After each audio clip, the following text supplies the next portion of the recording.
Vamos a trabajar en una charla que podría llegar a ser interesante. Hemos hablado algunas veces de John Wilkins y de la búsqueda de un lenguaje absoluto, como dice Borges, del idioma analítico de John Wilkins. Bueno, hemos dicho aquí en este programa humorístico que la riqueza de un idioma está vinculada a su funcionamiento lógico más que al número elevado de vocablos que contiene. A veces citamos como ejemplo el idioma de los yaganes, que tenía muchísimos vocablos. Alguien que hizo el diccionario hablaba de unos 30 y pico de mil entradas. Pero resulta que el idioma no tenía razonamiento. Entonces no tenía relaciones, y entonces cada palabra estaba suelta y no había la posibilidad de clasificar. Estaban todos los nombres de los árboles, pero no había la palabra árbol. Estaban todos los nombres de los animales, pero no existía la palabra animal. Bien, pero no importa. Muchos han pensado en la idea de un gran lenguaje comprensivo y expresivo del conocimiento humano, que no es lo mismo que un lenguaje que pueda ser entendido por todos. Son dos sueños diferentes. El sueño del esperanto es el sueño de un idioma que puede aprender cualquier desgraciado en 10 minutos, y es como el sueño de volver al instante inmediatamente anterior a la construcción de la Torre de Babel. Ese es un sueño. Pero el sueño de un lenguaje que permita comprender toda la gama de matices que uno es capaz de sentir y pensar, y que ese idioma se defina a sí mismo, ese es otro sueño. Y este de hoy es el del segundo sueño, John Wilkins, un inglés que nació en 1614, trabajó muchos años para ver si podía hacer este idioma, llegó a ser primer secretario de la Real Sociedad de Ciencias. Estudiaba los orígenes de la masonería, tenía la certeza de haber encontrado... No, ese era otro. Un amigo de él tenía la certeza de haber encontrado la piedra filosofal, pero no importa. Ashman se llamaba este. Y Wilkins lo tenía como modelo. Pero Wilkins se dedicó a la teología, a la música, fabricaba colmenas transparentes para estudiar a las abejas. La colmena transparente, y las espiaba. Es como una especie de Animal Planet. También anduvo buscando un planeta invisible. Estuvo tratando de construir astronaves. Estamos hablando del siglo XVII, ¿no? Y también estuvo tratando de formular un lenguaje completo y universal. En Oxford, Wilkins creó una agrupación de investigadores que se llamaba Colegio Invisible. Bueno, ahí estaban Robert Boyle, estaba este Wilkins, y era un grupo parecido al grupo platónico de Cambridge, del cual hablaremos también algún día. Estaba Newton ahí en Cambridge.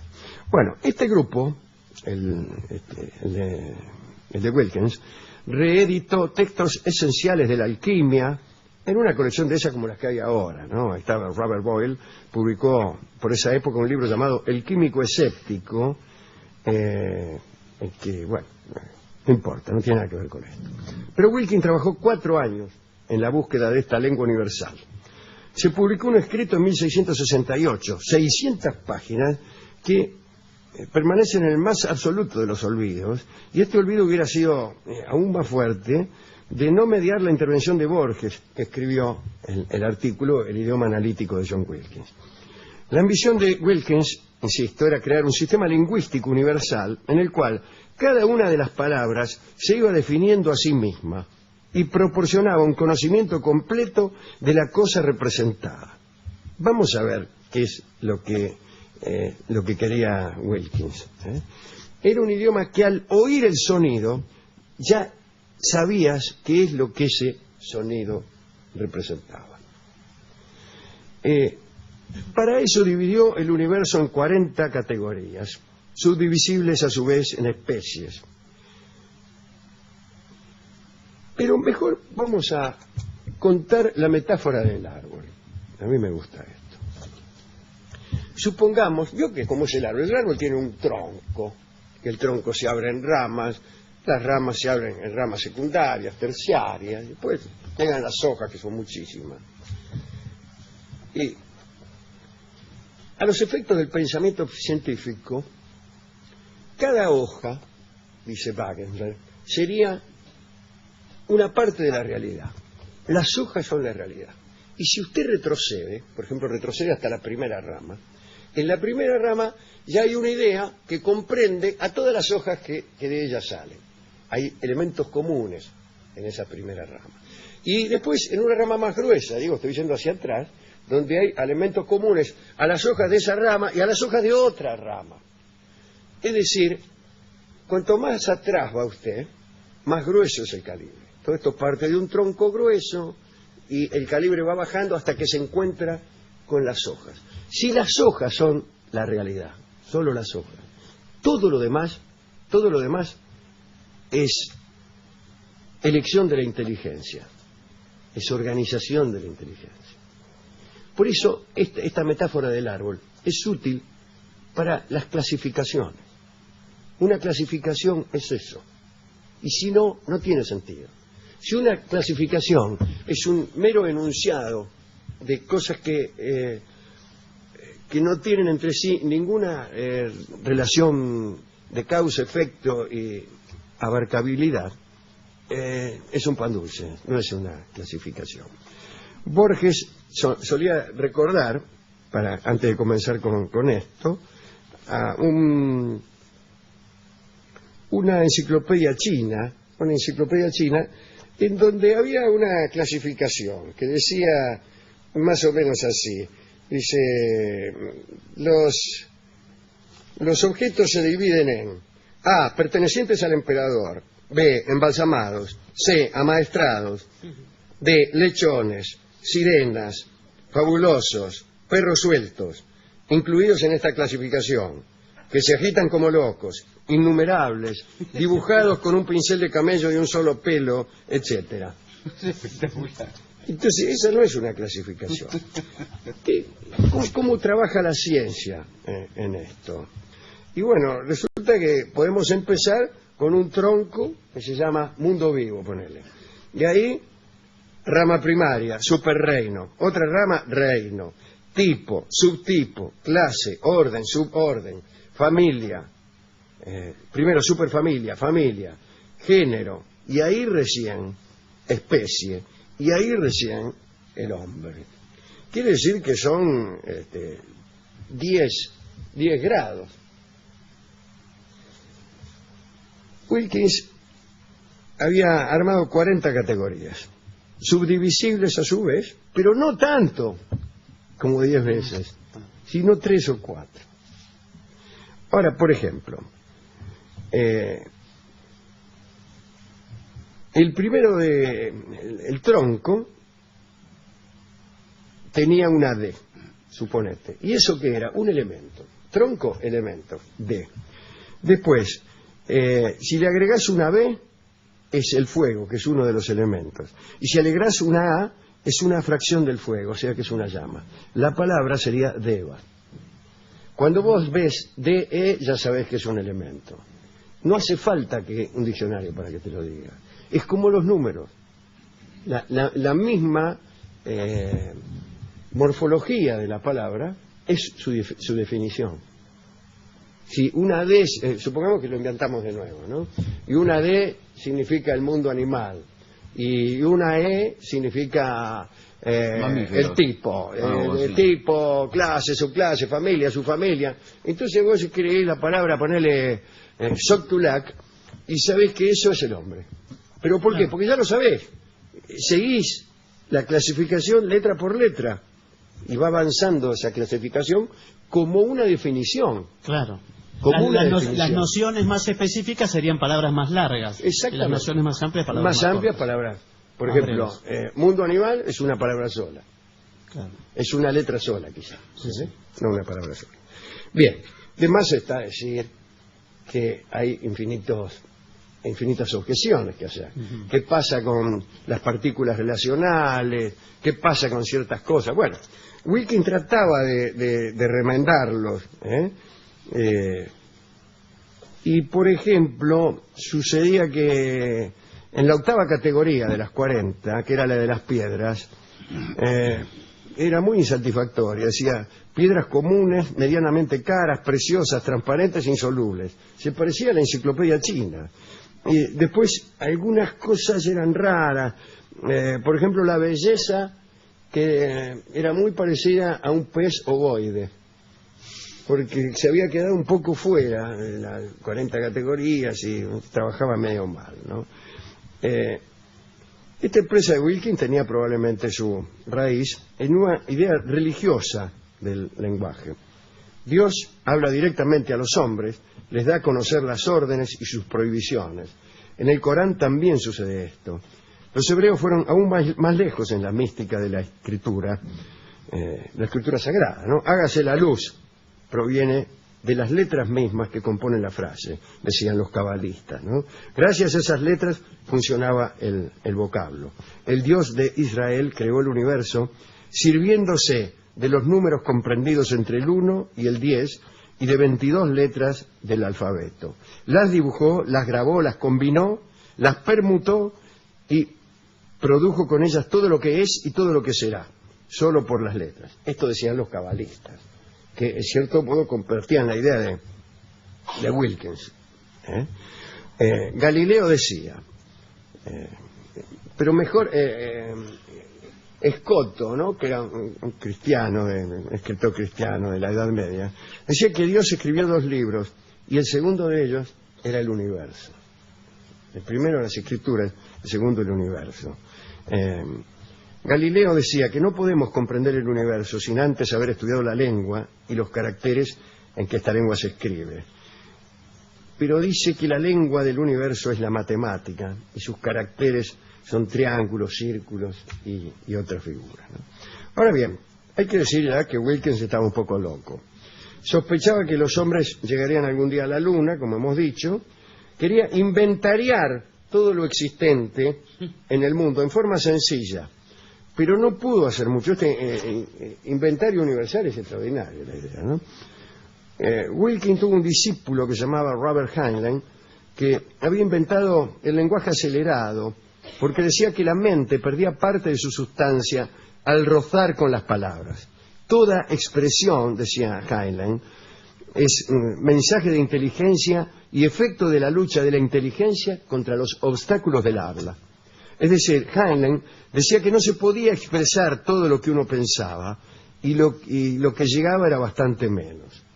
Heinlein sospechaba que yo en este momento estaba pensando cosas muy profundas, pero que ante las dificultades del habla llegaba a ustedes bajo la forma de estupideces. Entonces resolvió hacer algo al respecto. Heinlein inventó un vocabulario música rápido y sutil. Se componía de acentos y vocales que multiplicaban el número de sonidos posibles. Es como si usted hablara, pero además hiciera ruiditos.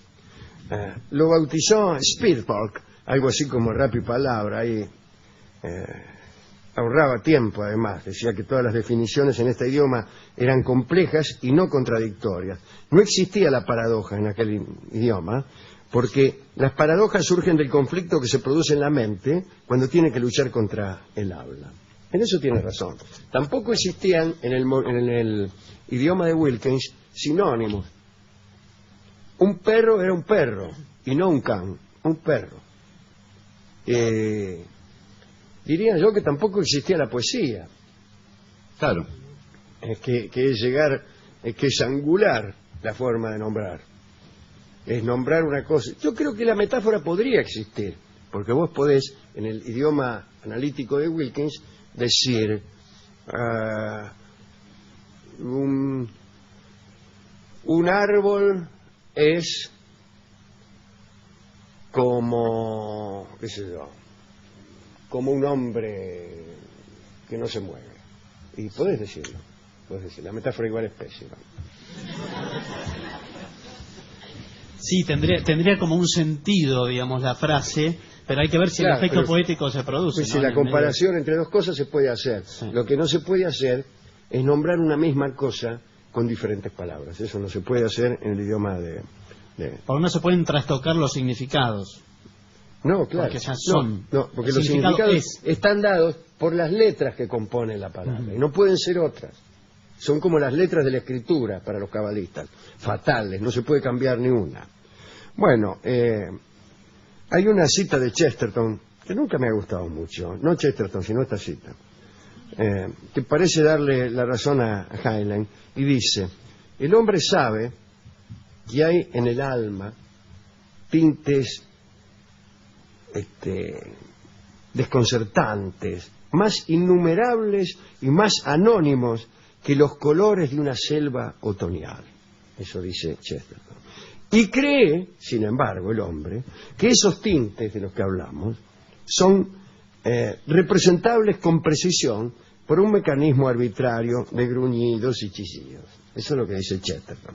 Pero por un lado pensaba que el universo es absolutamente complejo y por el otro lado que se puede expresar esa complejidad por un sistema más o menos chambón de rueditos, ¿no?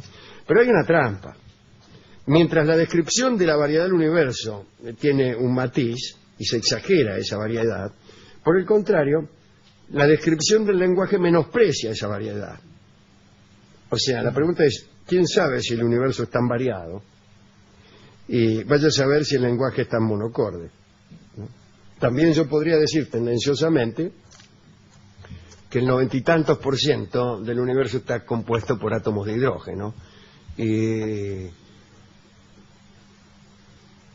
podría decir que, sin embargo, la combinación entre esos átomos de hidrógeno puede ser descrita de un modo mucho más complejo, gracias al idioma. Es decir, podría ser yo tan tendencioso como Chesterton. Muy bien. Termino esta charla dando algunos datos anexos acerca de todos estos lenguajes, como el esperanto. Fracasaron. Esos son los datos anexos. Fracasaron todos. Quería hablar sobre otra cosa, pero no voy a hablar de eso, porque es una idea bastante tonta. Me gusta esto del sistema analítico de John Wilkins. Hay gente que ha escrito acerca de este texto de Borges, que no es muy largo ni muy erudito. Él tuvo noticia en la Enciclopedia Británica, probablemente, de este hombre, Wilkins, y escribió este artículo que es muy interesante, pero ha hecho mucha carrera el artículo.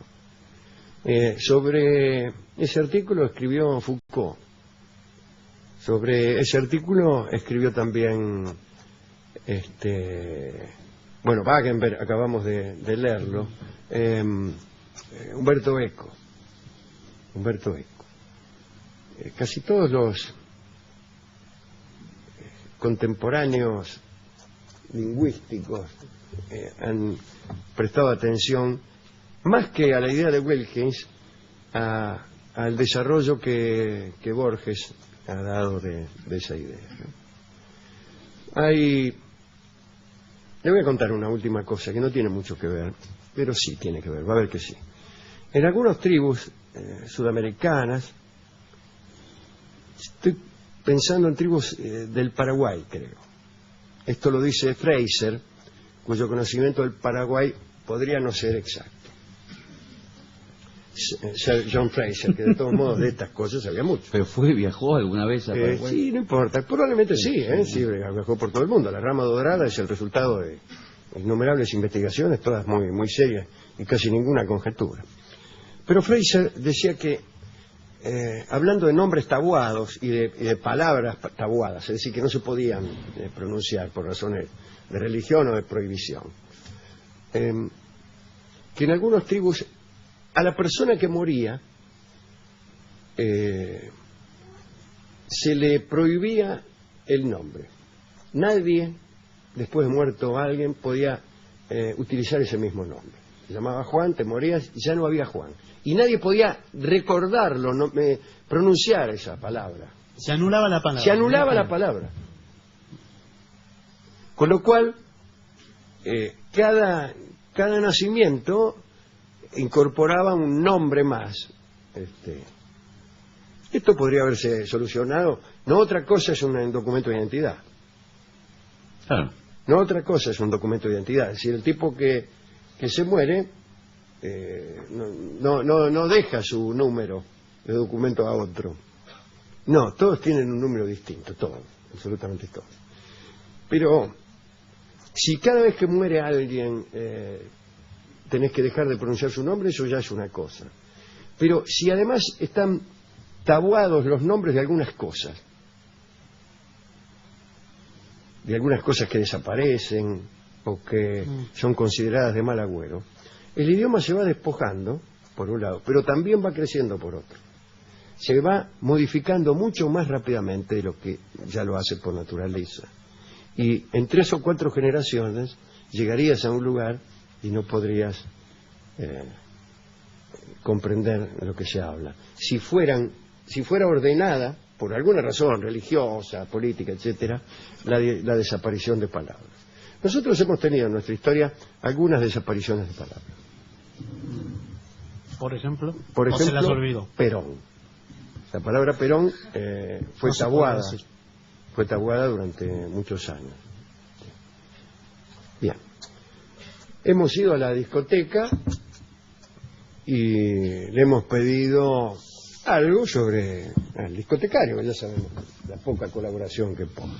Sí, la verdad, y el tema me parece muy elevado para la media intelectual del discotecario. Y el tipo dice, yo tengo un lenguaje, dice, con mi mujer. Bueno, ya empezó... es un lenguaje muy rápido. Sí, me imagino. Porque simple. yo estoy siempre en la pieza, me dice, tirado en la cama, y mi mujer está en la cocina. Entonces, me explica, las órdenes que yo le doy... ¿Órdenes? Sí, así dijo. ¿Qué quiere que le haga? Por ahí no son bien oídas ni interpretadas. Así que yo la llamo, y para que comprenda que la estoy llamando, le silbo. Bueno, todo lo contrario. Es un idioma silbado. Todo silbado. Sí, que él usa con su mujer, dice. Nosotros, dice, nos amamos mucho, pero... Un prehistórico, un precámbrico. Sí, un primate. Bueno, entonces me dio un disco. ¿Tendrá algo que ver el disco? un disco... Sí, no, tiene que ver con su mujer y con él. Se llama Silbando el disco. Ah, bueno, sí. Escuchamos a Aníbal Troilo y Roberto Grela en el lindo tango que se llama Silbando. Adelante.